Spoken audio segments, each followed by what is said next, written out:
এখন দাঁড়িয়ে আছি তিস্তা ব্রিজে।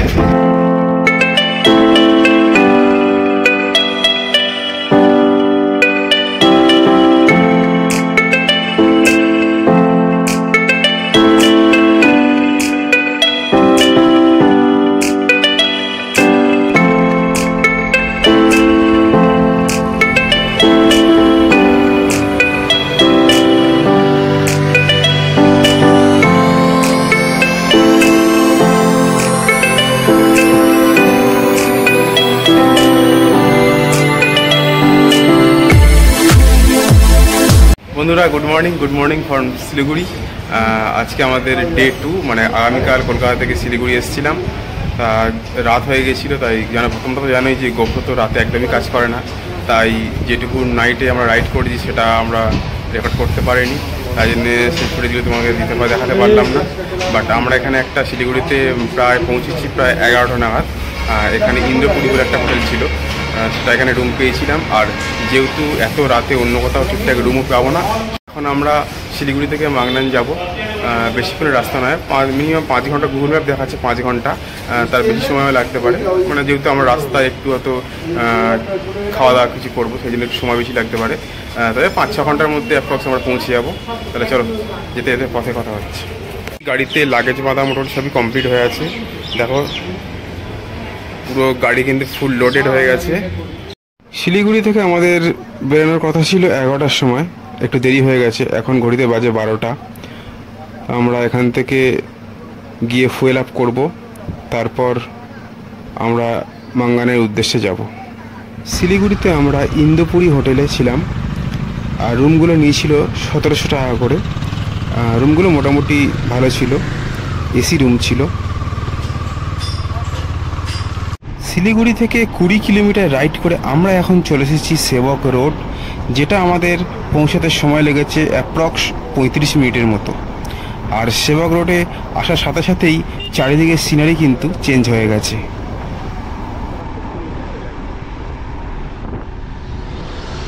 আমাকে ক্রস করে গৌরব এগিয়ে গেল, তার আগে আছে মনোজিৎ, আর তার আগে মানে প্রথমে আছে শুভ। এইরকম একটা সুন্দর ওয়েদারে আর একটা সুন্দর রাইড।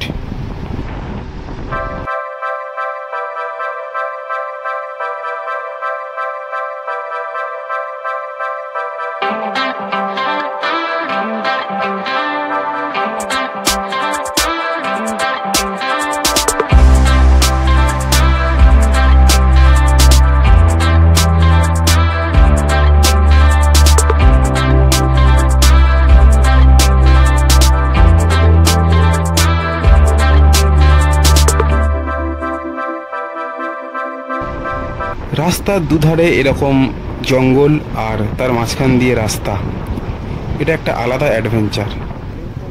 এখান থেকে মালবাজার 44 কিলোমিটার, কালিম্পং 54 কিলোমিটার, আর গ্যাংটক 104 কিলোমিটার। তা আমরা গ্যাংটকের দিকে যাব না, আমরা যাব মাঙ্গান।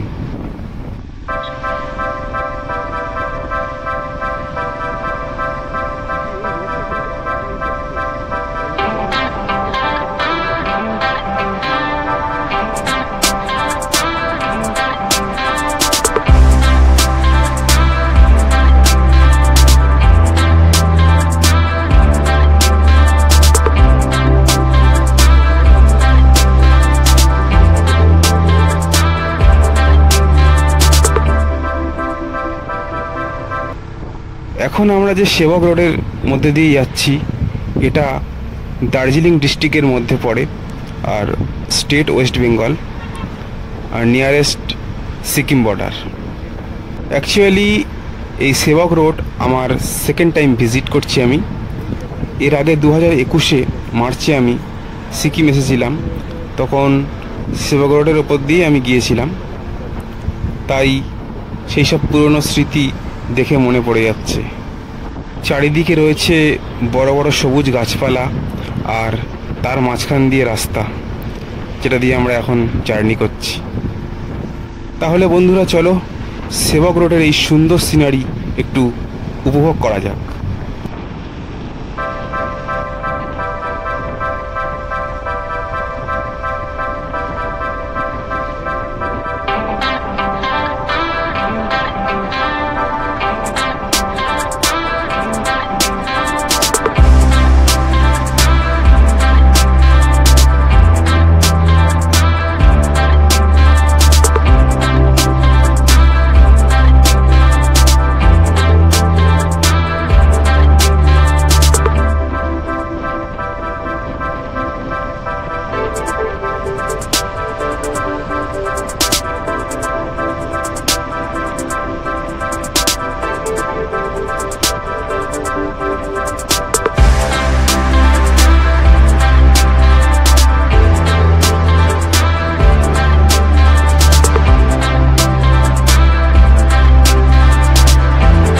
সেবক রোড দিয়ে যখন তোমরা যাবে তখন রাস্তা দুধারেই বিভিন্ন ধরনের সাইনবোর্ড দেখতে পাবে।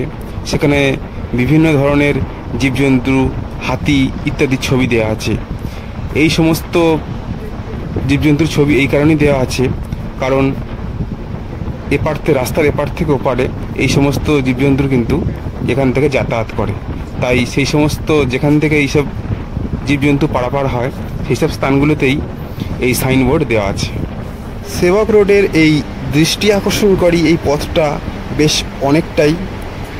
এবার এখন শুধু মনে হচ্ছে কখন একবার পাহাড়ের দর্শন পাবো।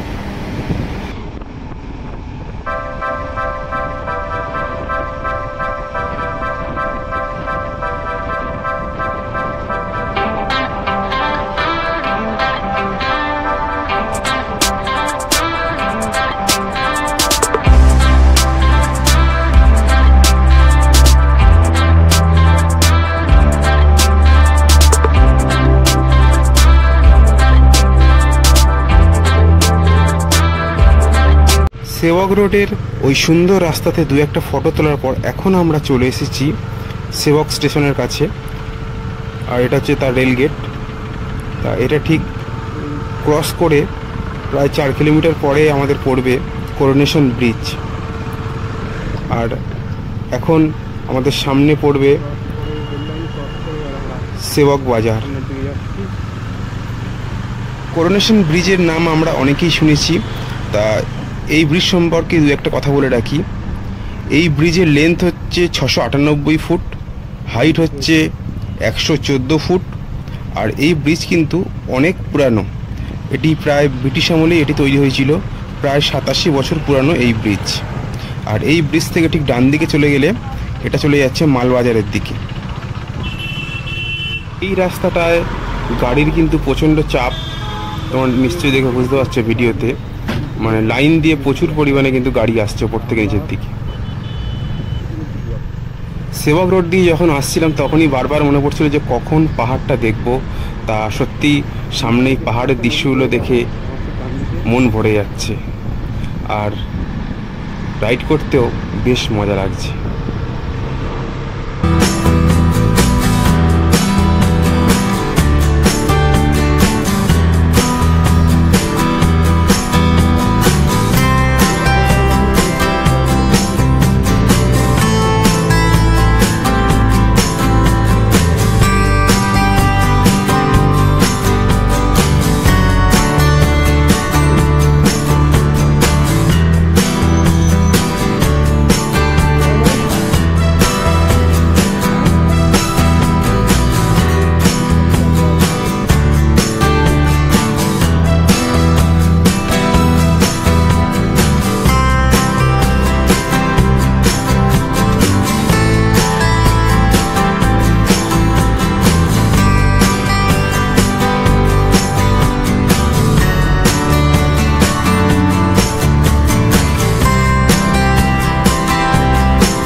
পাহাড়ের এই সুন্দর সিনারি দেখতে দেখতে একটা গান বারবার মনে পড়ছে।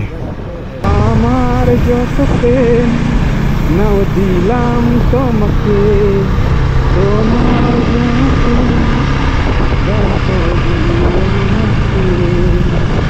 ভালোবাসিয়ার তুমি কাউকে বলবে না, ভুলবে না, এই কথা বলবে না।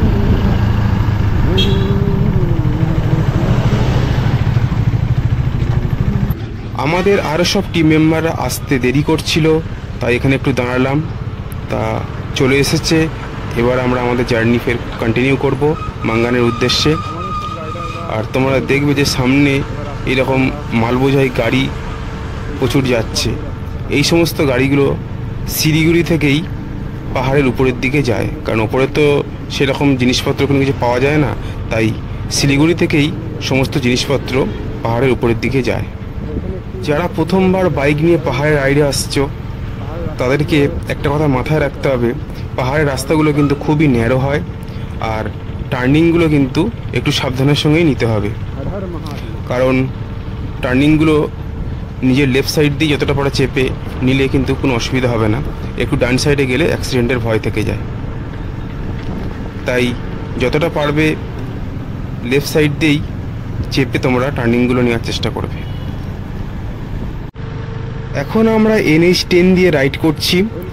এখান থেকে মেলির দূরত্ব 29 kilometre, Rangpo 47 kilometre, Singtam 56 kilometre, Martam 66 kilometre, Gangtok 88 kilometre, Tsomgo lake 124 kilometre মানে ছাঙ্গু লেক যেটা, বাবা মন্দির এখান থেকে 154 কিলোমিটার।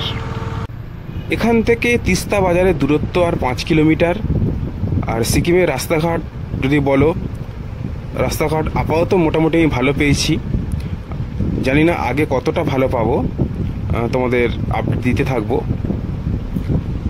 মোটামুটি শিলিগুড়ি থেকে বেরিয়ে এখনও পর্যন্ত রাস্তা খুব একটা আমি খারাপ পাইনি, মোটামুটি ভালোই রাস্তা পেয়েছি। যদি আগে কোনো রাস্তা খারাপ থাকে তোমাদের ইনফরমেশন অবশ্যই দিয়ে দেবো। এখন আমরা চলে এসেছি তিস্তা বাজার। ঠিক রাস্তা দুধারেই দেখো অনেক দোকানপাট, হোটেল ইত্যাদি রয়েছে। আর কিছুটা সামনে গেলেই আমরা পৌঁছে যাব তিস্তা ব্রিজ। এখন দাঁড়িয়ে আছি তিস্তা ব্রিজে, এখানে একটু ফটোশ্যুট করব, তারপর ফের এখান থেকে মাংনানের উদ্দেশ্যে বেরোবো। দেখো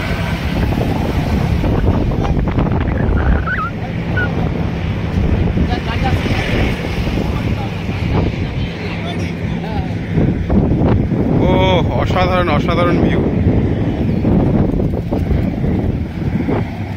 আর আমাদের গাড়িগুলো এখানে রাখা আছে রাস্তার পাশেই, সব ফটোশ্যুট করছে। তিস্তা ব্রিজে দু একটা ফটো তুলেই আমরা তাড়াতাড়ি চলে এলাম, কারণ তিস্তা ব্রিজে সেখানকার লোকাল পুলিশরা বেশিক্ষণ দাঁড়াতে বা থাকতে দিচ্ছে না, এবং ফটোগ্রাফি বা ভিডিওগ্রাফি বেশিক্ষণ করতে দিচ্ছে না। তাই আমরা দু একটা জাস্ট ফটো তুলেই সেখান থেকে চলে এলাম।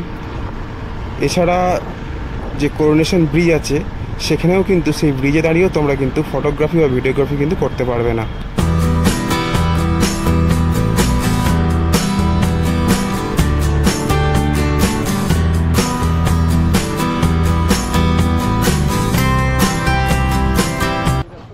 এখান থেকে যে রাস্তাটা ডান দিকে ওপরের দিকে উঠে গেছে সেটাই যাচ্ছে কালিম্পং।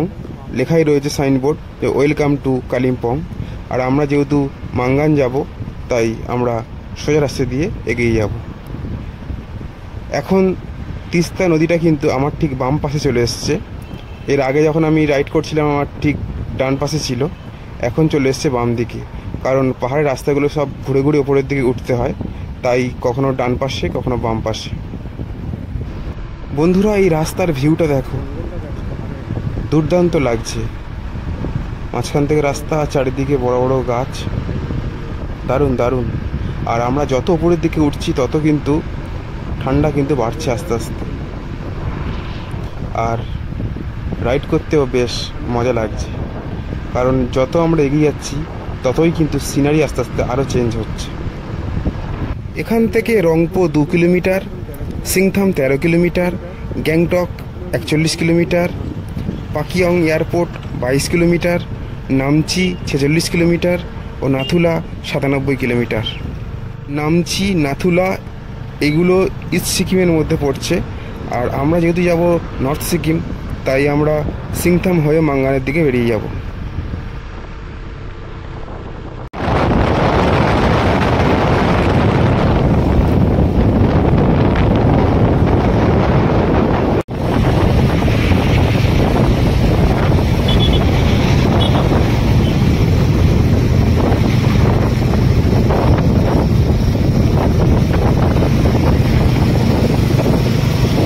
এখন 4:44। এখন আমরা দাঁড়িয়ে আছি সিংথামে। এখান থেকে মাংনানের দূরত্ব হচ্ছে 49 কিলোমিটার্স। এখনও দিনের আলো রয়েছে, আর সামনে তিস্তা নদীর ভিউটা তোমরা দেখে নাও। আর পাশে গৌরব হচ্ছে আমাদের ফোনে ব্যস্ত রয়েছে এখন রাইড করে। দেখছি ওদিকে কিছু ল্যান্ডলাইন লাগানো যায়। ল্যান্ডলাইন লাগাবে কোথায়? ওদিকে লোক আছে। আচ্ছা, আছে কি আমি কাজ করলাম, হাত নিয়ে আছে সকালে বাড়ি সকাল বলছে একটু ফোন করে ডেকে, যেখানে কিছুদিন আগে বিরাট বিপর্যয় হয়েছিল। কতক্ষণ লাগবে?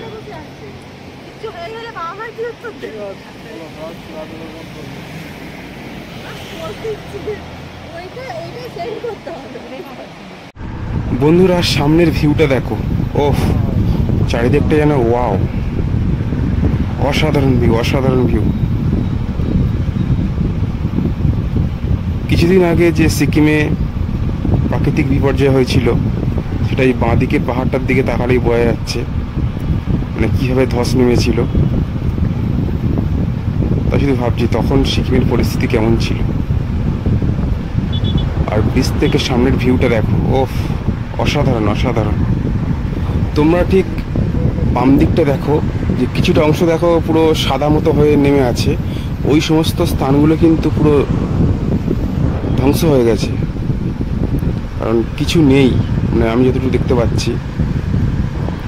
জানি না ভিডিওতে অতটা বোঝা যাচ্ছে কি না, তবে এটুকু দেখে বোঝা যাচ্ছে যে এখানে একটা প্রাকৃতিক ধ্বংসলীলা চলেছে। এই আমার ঠিক ডান পাশে যে সমস্ত বাড়িঘরগুলো রয়েছে, এই সমস্ত পাহাড়ের বাড়িগুলো সমতলের থেকে ভিন্ন হয়, এগুলো অন্য স্ট্রাকচারে তৈরি।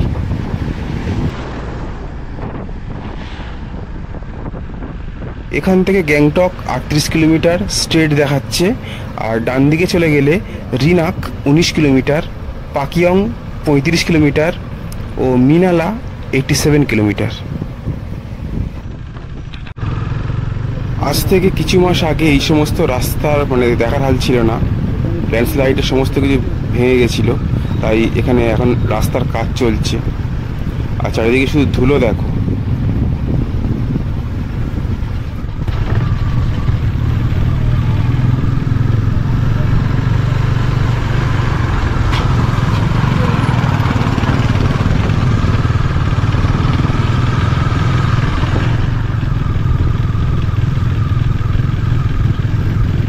এখানকার লোকালের থেকে জিজ্ঞাসা করলাম যে সামনে রাস্তা কীরকম হবে, যেটুকু খবর পেলাম যে রাস্তা খুব একটা ভালো হবে না, আর রাস্তা মোটামুটি আমরা খারাপই পাবো। কিছু বছর আগে যখন আমি শিলিগুড়ি থেকে মাঙ্গান এসেছিলাম, রাস্তা কিন্তু যথেষ্ট ভালো পেয়েছিলাম। এবছর কিন্তু রাস্তা খুব একটা ভালো পাচ্ছি না, যথেষ্ট মোটামুটি খারাপ, এবং শুনলাম সামনে নাকি আরও রাস্তা নাকি খারাপ আছে। জানি না কতটা কি খারাপ পাবো, তোমাদের সম্পূর্ণ আপডেট দিয়ে থাকছি। তোমাদেরকে নর্থ সিকিমের পারমিটের জন্য একটা ইনফরমেশন দিয়ে রাখি, যে এখানে পারমিটের জন্য তোমাদের কি কি লাগবে। প্রথমত আমাদের এই পারমিটটা, মানে আমরা মাঙ্গানে যে হোমস্টেতে থাকবো, সেটা হচ্ছে আগারওয়াল গুড্ডুস হোমস্টে। তা ওই গুড্ডুজি আমাদের পারমিটের সমস্ত ব্যবস্থা করে দিয়েছে। এর মধ্যে আমাদের ডকুমেন্টস লেগেছে, বাইকের আরসি, ইন্স্যুরেন্স, পলিউশন, আর আরেকটা জিনিস লাগছে ভোটার আইডি কার্ড, আর ফটোকপি লাগছে। আর যদি কেউ পিলিয়ন থাকে, পিলিয়নের ফটোকপি ও ভোটার আইডি কার্ড। আমাদের প্রতিজনের পারমিটের জন্য লেগেছে 600 টাকা করে, মানে পার হেড 600 টাকা করে। সামনে রাস্তার অবস্থাটা দেখো, মানে রাস্তা নেই, শুধু মাটি বা ধুলো বলতে পারো। মানে সামনে মানে কিছু গেলে দেখা পর্যন্ত যাবে না, এতটাই ধুলো উঠছে।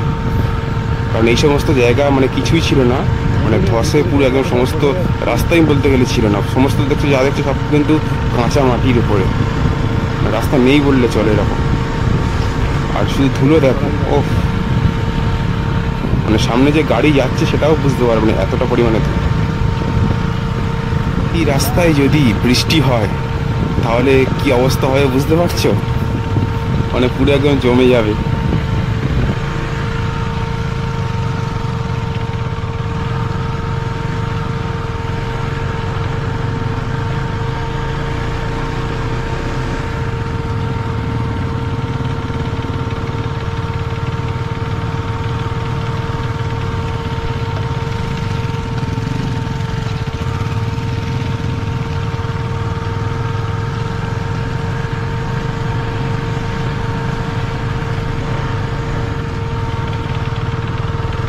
সামনের ডান দিকটা দেখো, সম্ভবত এখানটা ল্যান্ডস্লাইড হয়েছিল। এখান থেকে যেতেই কীরকম ভয় লাগছে, মনে হয় যেন কখন না ধস নামে এখানে।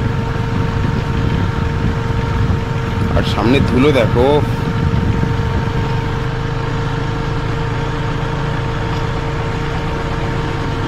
এখন রাস্তার ডান দিকে দেখো পাথর ভাঙার কাজ চলছে, মানে কিছুদিনই হলোই সব এই রাস্তা থেকে এইসব বোল্ডারগুলো সব সরিয়ে রাস্তার এক ধারে নিয়ে আসা হয়েছে।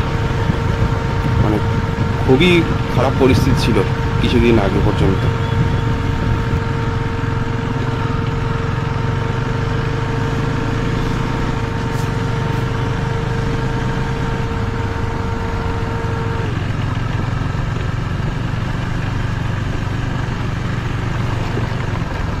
তবে একটা কথা বলে রাখি, রাস্তা যত খারাপ হবে তত রাইড করতে কিন্তু আলাদা অ্যাডভেঞ্চার এবং আলাদা মজা লাগবে।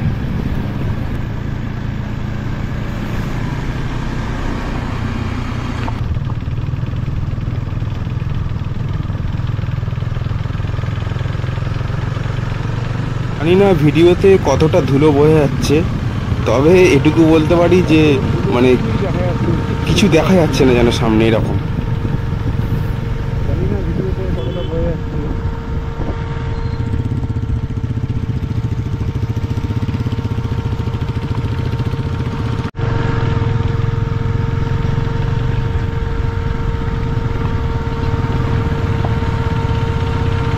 গাড়ির রেডিয়েটার যেন সব সময় চলছে, কারণ কম গিয়ারে গাড়ি চালাচ্ছি, তাই গাড়ি হিটও হচ্ছে এবং রেডিয়েটারও সবসময় চলছে।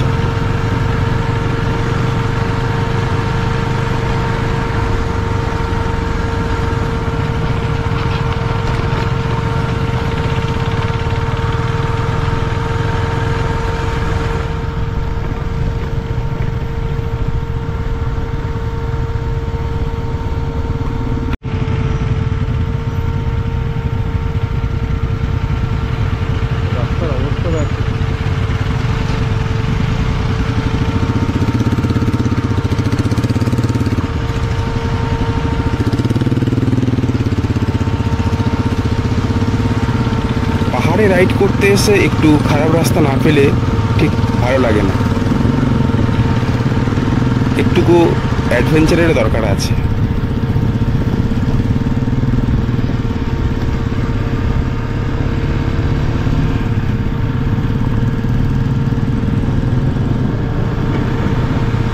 আমি শুধু একটা কথা ভাবি, এই সমস্ত পাহাড়ের ধারে যে সমস্ত ঘরবাড়িগুলো রয়েছে সত্যি কীভাবে বানায়, আর এরা যে কতটা রিস্কে থাকে সেটাও কিন্তু অনেক ভাবার বিষয়। কারণ যখন তখন তো ধস নামলে এই সমস্ত বাড়িঘরদোর সব নিচে পাহাড়ের খাদে চলে যাবে, তাই এরা কতটা ঝুঁকিপূর্ণ জীবনযাপন করে।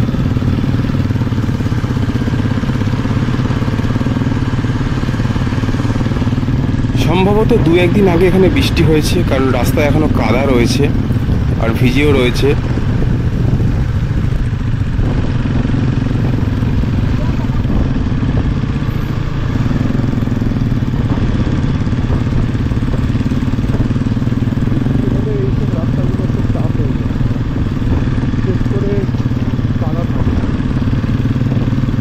এর আগের বারে সিকিমের ট্রিপটা আমরা অন্যভাবে সাজিয়েছিলাম, আর এবারে সাজিয়েছি অন্যভাবে।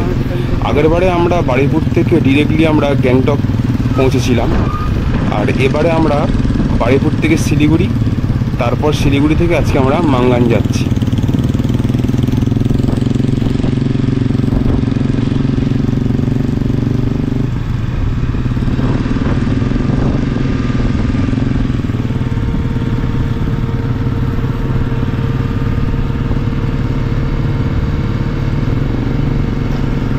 পাহাড় যেন একটা শান্তির জায়গা, মানে এখান থেকে এই যে রাইড করছি আলাদাই একটা ফিলিংস লাগছে। এখানকার রাস্তাঘাট আলাদা, জীবনযাত্রা আলাদা, মানুষজন আলাদা, প্রকৃতি আলাদা, সব কিছু যেন আলাদা এবং ন্যাচারাল যেন।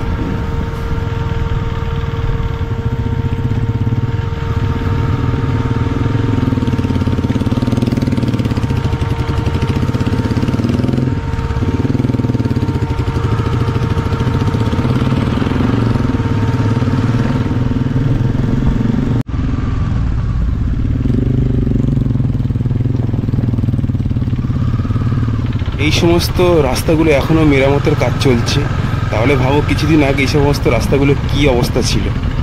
রাস্তার গায়ে হচ্ছে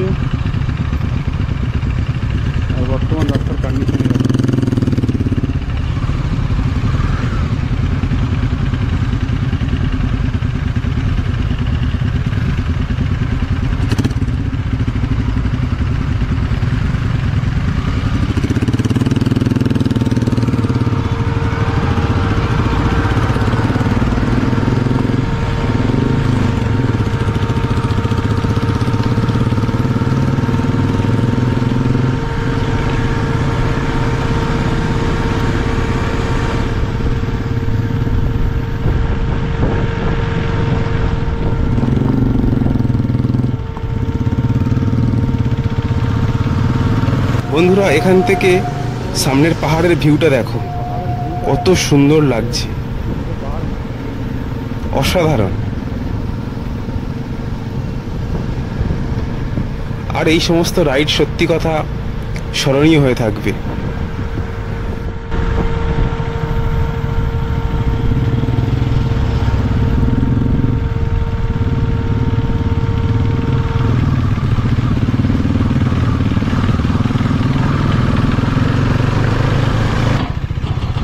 সামনে রাস্তার কন্ডিশন খুবই খারাপ,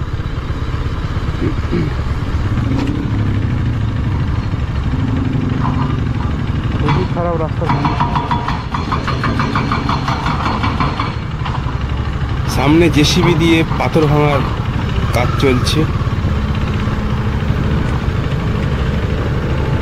আর নিচে বেশ বড় বড় বোল্ডারও আছে।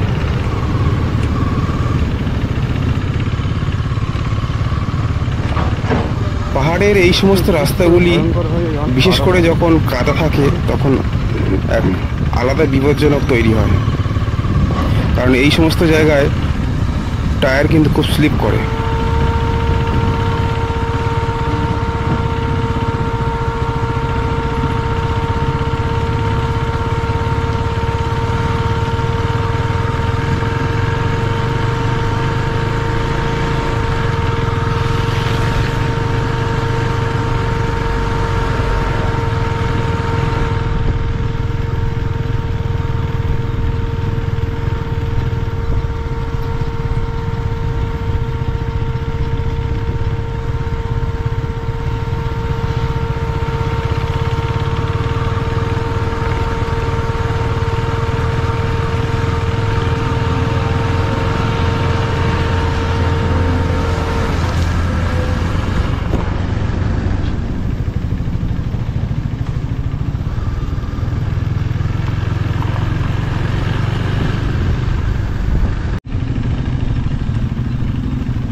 পাহাড়ে এই সমস্ত উঁচু জায়গায় এবং খারাপ রাস্তায় সবসময়ের জন্য ফার্স্ট গিয়ারে গাড়ি চালানো উচিত, কারণ গাড়ির মেন ক্ষমতা ফার্স্ট গিয়ারে।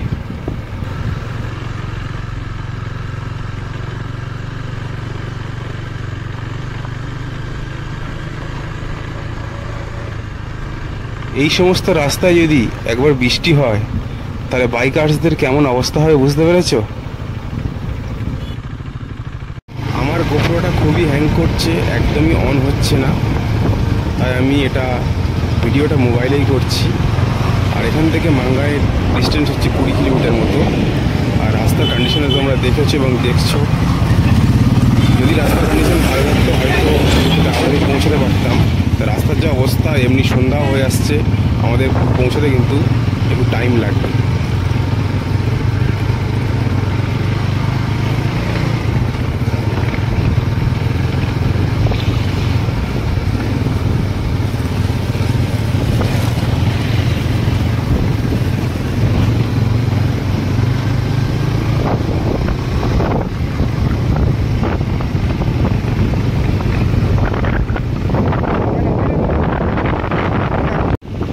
এই সমস্ত পাহাড়ের রাস্তাগুলি কখন কি রূপ ধারণ করে বোঝা মুশকিল। দিনের বেলায় একরকম এবং রাতের বেলায় আবার আর একরকম। সমতলের তুলনায় পাহাড়ে অনেক কম লোকজন বসবাস করে, তাই রাতে যদি কোনো অসুবিধা বিপদ হয় একটু সাহায্য পাওয়া মুশকিল হয়ে পড়ে। তাই যত সম্ভব তাড়াতাড়ি দিনের আলোর মধ্যেই ডেস্টিনেশনে পৌঁছানোই বেটার।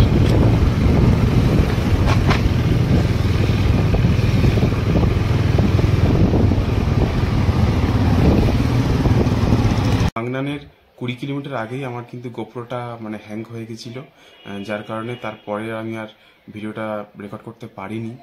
তাই জন্য হোটেলে এসে আমি তোমাদেরকে এই আপডেটটা দিচ্ছি। গোপ্রোটা আমার হ্যাং করে গেছিলো, কোনো কাজই করছিল না। আর রাস্তার কথা যদি বলো, রাস্তাটা কিন্তু মোটামুটি প্রায় ম্যাক্সিমাম জায়গায় একটু টাফ ছিল এবং খারাপ ছিল। আর সবথেকে মানে বেশি প্রবলেম হচ্ছিল কাদার জন্য। আর তোমরা মানে মাঙ্গানে আসার কি মানে 20 কিলোমিটার আগের যে ভিডিওগুলো দেখবে তাতে দেখলে বুঝতে পারবে যে রাস্তাটা মোটামুটি কিরকম খারাপ ছিল। এই হচ্ছে রুম, এই বেড,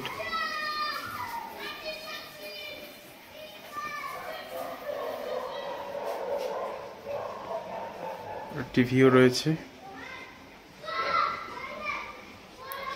আর সব থেকে ভালো হচ্ছে যেটা এই ব্যালকনিটা,